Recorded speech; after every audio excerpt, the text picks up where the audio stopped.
विश्वासघातक कले बाल्यबंधु निशा दे लुटिनेले कष्ट उपार्जित 50,000 टंका दीर्घ 1 वर्षर हाड़भंगाय ठाकुरमुंडा थाना अंतर्गत मिरिगेमुंडी ग्रामर घटना चुंबर होंको पुओ गौरांग हो 22 वर्षर युवक कर्म अनुष्ठान जाइतले ढेंकानाल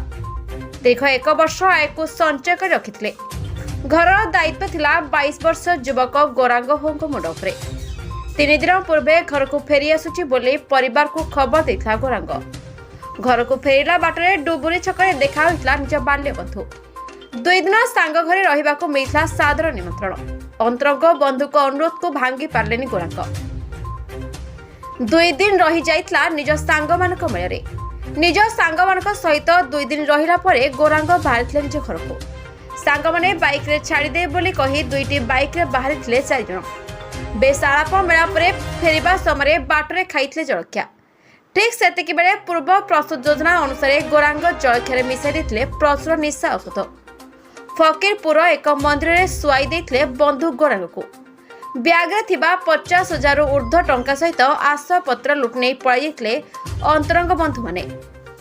सेपटे गौरांग न पहुंचबारु व्यस्त होई फोन पर फोन करि चलथिले परिवार सदस्य हेले निशारे गभीर निद्रा जाइथवा फोन उठाइबाकू होइथला अक्षम फोन पर फोन आसुथवा सहित संज्ञाहीन होई गौरांगर फोन उठाइथिले जने सहृदय बाटई रिंग हेउथवा देखि जने युवक फोन उठाइथिले गौरांग परिवार लोकंकु देइथिले सविशेष खबर घटनास्थल पहुंची उद्धार करथिले गौरांग को आनंदपुर डाक्तरखाना एबे चिकित्सा चलिछि अंतरंग बंधुक षडयंत्र एवं बेईमानी को सहज एबे विश्वास करिपारनि गौरांग आनंदपुर रतिकांत साहू रिपोर्ट न्यूज 13 ओडिशा।